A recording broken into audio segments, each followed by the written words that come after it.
Right, we are live. Hopefully, I say that every single time because you never really know. Hopefully the mic is working. After yesterday's disaster where I recorded 4 videos and then realized the mic had died after halfway through the first. Right, what we're going to cover today is something I think is a really cool study that's just come out. Something that I've been talking about for a while that gets a lot of resistance, and I'm going to come back to that in a minute. And that is kind of what is the minimum amount of training you need to do to build muscle. Or there'll be some guys watching this who just want to lose fat, but they don't want to lose muscle and end up looking skinny fat. And of course, they don't want to lose strength. There will be a percentage of men over 40, executives over 40, who would be happy to maintain a certain level of muscle and strength while they just got leaner.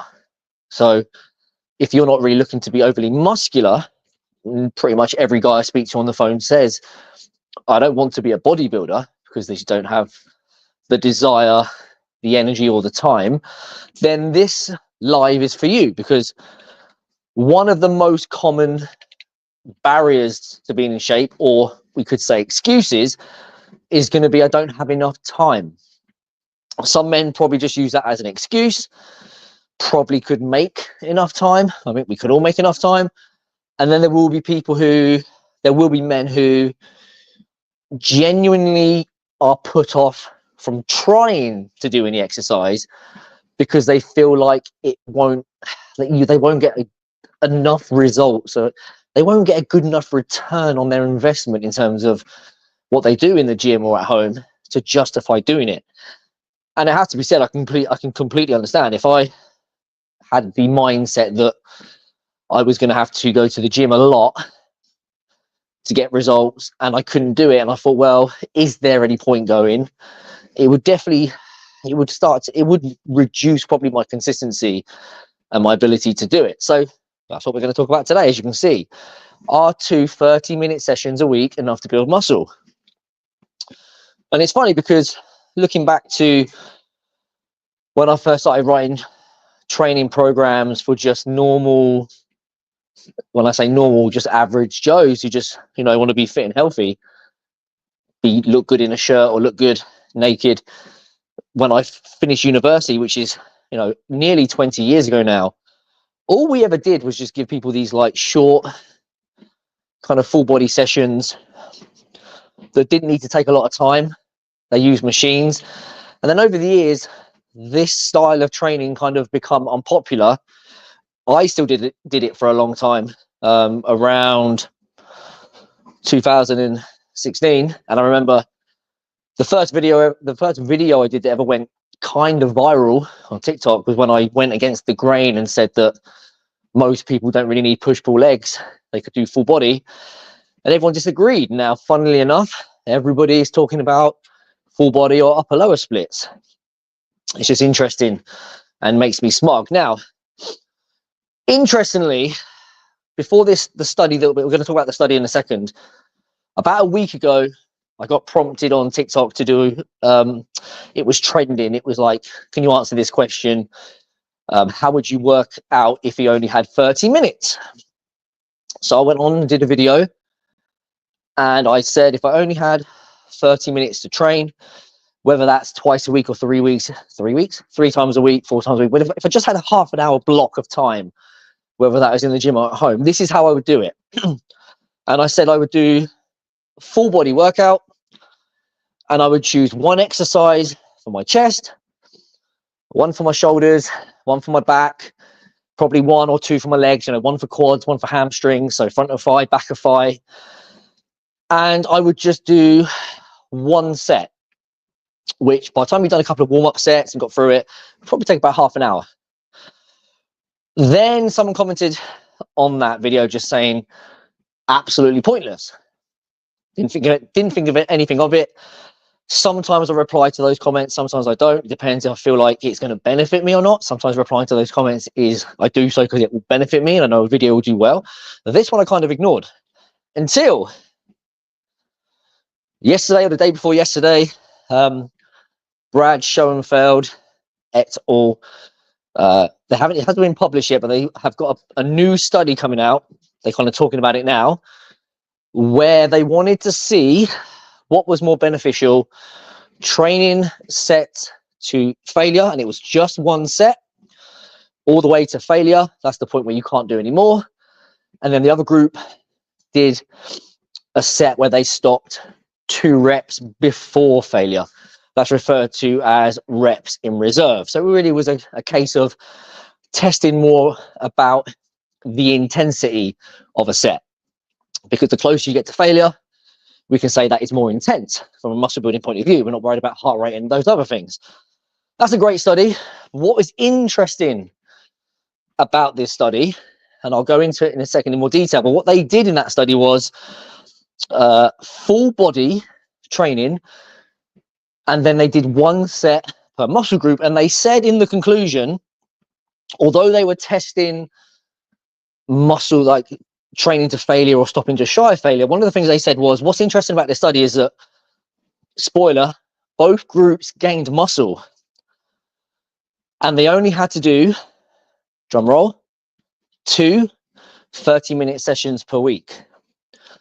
Which, that's why I mentioned that guy saying it was absolutely pointless, because I went back to that comment and it gave me a reason to reply to it, because we now had this study. We didn't need that study. People have been doing full body training in half an hour, 40 minutes for decades and been building muscle. It's only really, in all honesty, when athletes who used anabolic steroids and performance enhancing drugs came about, where some of these longer sessions with higher volumes came from. And the irony isn't lost on me. One of the guys who did this study, saying that you only need 1 set per exercise, is the same guy that came out a few years ago and said you needed 52 sets per week. Just so to compare, in this study, if you add up all the sets that each muscle does, it's like 4 to 6 per week. But the real cool thing about it was, as they said, this is a great approach for people who think they're too busy. Even though that wasn't really the point of the study, it was just an interesting find that everyone gained muscle. They only did 2 sessions a week. They were only half an hour. And importantly, they pretty much had the same results from going to failure versus stopping just before failure. And this can be important because there will be men who, in their 40s, 50s and 60s, don't like training that hard. I get it. Or are scared of hurting themselves, because if they hurt themselves, they can't work, or they can't, do stuff, can't play sports or whatever, who might benefit from this approach where it's taken a little bit more gently. So you've got a couple of benefits there. You don't have to, absolutely destroy yourself, and you don't have to be in the gym for an hour and a half, or 2 hours, only twice a week. Would you get better results from doing a 3rd session? I think you would, because there would be more frequency, and so you would hit the muscles more often. So at the moment, if the muscle's being hit twice a week, there's a decent amount of time between sessions where some muscle loss can occur, and it does happen quite quickly. So I think it would be interesting to see 3 days against the 2 days. But hopefully that is enough for you to think to yourself, can I find time to do half an hour twice a week? Obviously, if you go to a gym, you've got to add on the commute. But lots of my clients get really good results training from home. Often they'll just use dumbbells if they've got the room, like they might have a dumbbell and a barbell, maybe a bench. And a lot of the guys who haven't got the space or the kit. And initially, a lot of my clients don't want to invest in the kit. Often that changes after a few months. But they'll often just start with a set of resistance bands from Amazon, which will cost you anywhere from 10 to 20 pounds. And the reason why you want the resistance bands is if you do body weight stuff, you will find that after a few months, you will struggle to have any progress, because you haven't got any way of making the exercises harder. In fact, if you are losing weight at the same time, by definition, some of those exercises are actually getting easier. What did they do in the study? Well, they basically just did, if I remember off the top of my head, it was a lat pull down. There was 9 exercises: a lat pull down, a row, shoulder press, a chest press, bicep curl, tricep extension, squat, and leg press. That's 8. What was the other one? I'll think of it in a minute. But there was 9 exercises with 1 set. So how would you do this? Well, you would go into the gym. You got your full body program. You would do a couple of warm-up sets, and then you would do 1 working set. A working set is where that's what we refer to a set that is challenging. Again, taken close to failure or taken to failure. If you're a beginner, if you're watching this and you don't actually currently train, maybe you haven't trained for 5-10 years, or maybe you've never really been into lifting, then you actually don't have to go to failure. Failure is something that really becomes more important as you get more advanced. In this study, it's probably worth mentioning that they used men and women that had already been training for, I can't remember, I didn't read the exact time, but they were already classed as people who were trained. So for those guys, it wasn't a shock to the system. So if you're watching this and you are brand new, or you're considering starting in January, and one of the things you've always said to yourself is, well, I don't really have enough time to do all of this exercise to get in shape. There are a couple of things to consider. When you want to get in shape, what we're saying is we want to reduce levels of body fat, so we're more defined, more athletic. For lack of a better term, some of you will say you're more toned, but you want a reduction in body fat, and you need either the maintenance of muscle so that you don't lose muscle, because if you lose muscle, you'll have loads of problems, or some of you will want to actively build a little bit of muscle. And of course, when I say that, that's going to be different for all of you. So you've got 2 things. Fat has to come down, muscle has to stay or go up. Well, the muscle building side of things, as I've just explained over the last 12 minutes, it's not a huge amount of time. It is 2 30-minute sessions, possibly 3. Can you find an hour and a half a week to lift weights? The fat loss side of the equation is mostly dictated by the changes in your diet. Does that take time? You could argue it does, because if you're somebody that comes home and orders food or snacks on junk food, doesn't ever prepare meals, and yes, you will have to invest some time into possibly making smarter choices when you're at home. And obviously, if you're eating out like a lot of executives do, then it's just going to be a case of choosing something that's more suitable from the menu.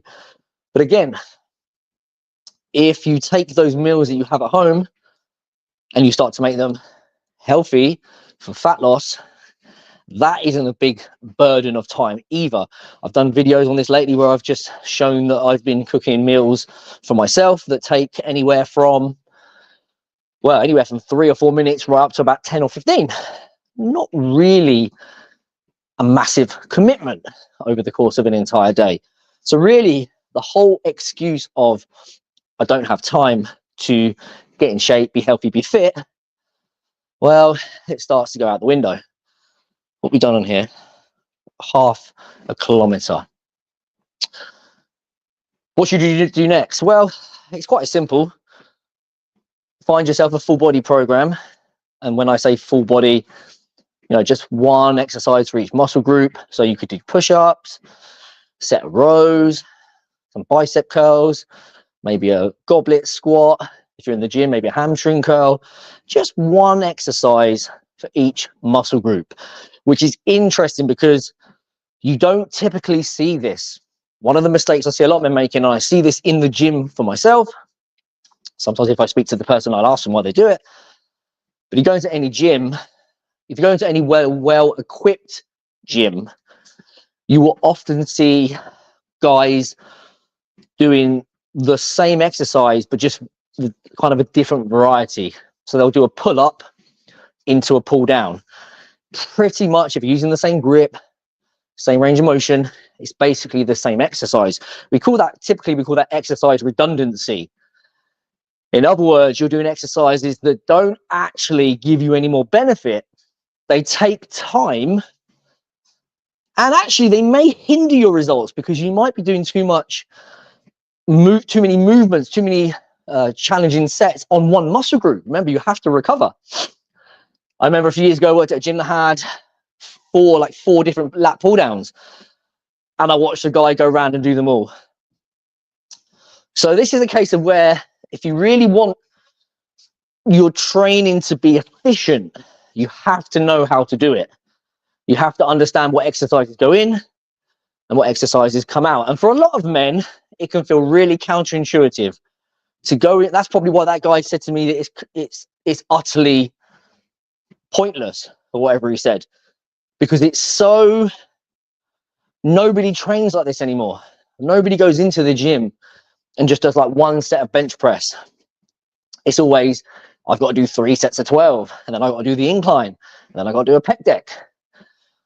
Yeah, that kind of bro split, it works, but typically it takes a lot of time and isn't the most optimal. So find yourself a plan to follow. If you want one, I've actually got a free guide that has a full body plan in it, but I might need to revise it because I've got a feeling I might have even given everyone 2 sets.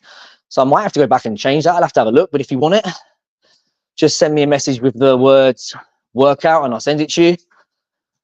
But hopefully that has changed your mindset on training and the amount of time you need to invest into it to get results. Hopefully now you're thinking, right, is it worth being healthier, being more confident, being stronger so that you can maintain quality of life in your 40s, 50s, 60s, 70s, 80s? Is it worth all of the benefits you get from lifting weights, eating well? Is it worth trying to find an hour a week, an hour and a half a week to do it? Hopefully the answer to that is yes. Otherwise, well, you'll probably never do it, because you have to view the benefits as the benefit has to far outweigh what you have to put in. But if you were thinking to yourself before, I need to go to the gym, got 5 days a week, 6 days a week, the session's going to be 2 hours, I've got to drive there, drive back, got to have a shower, I just don't have the time for like a 3-hour round trip every day. And I've told you that you only have to do maybe 3 sessions of half an hour at home if you need to. I've got one client who trains in his office. Lots of my clients, pretty much all of my clients, travel, so they'll train in hotel rooms with bands. Hopefully that's given you the kind of taken away that barrier and made you think twice about putting it off. Right, I think that'll be enough. I can't really say much more about that. It's very simple. 2 30-minute sessions per week will help you gain a little bit of muscle. At the very least, will help you maintain muscle and strength. I've been saying this for probably about 15, 20 years. And therefore, if you can make the time for those 2 little sessions, you can get great results. You don't have to invest 10 hours a week into this to make it worthwhile. Hopefully that helps. Back on it tomorrow to get some more steps in, because I have a lot to do. Enjoy the rest of your day.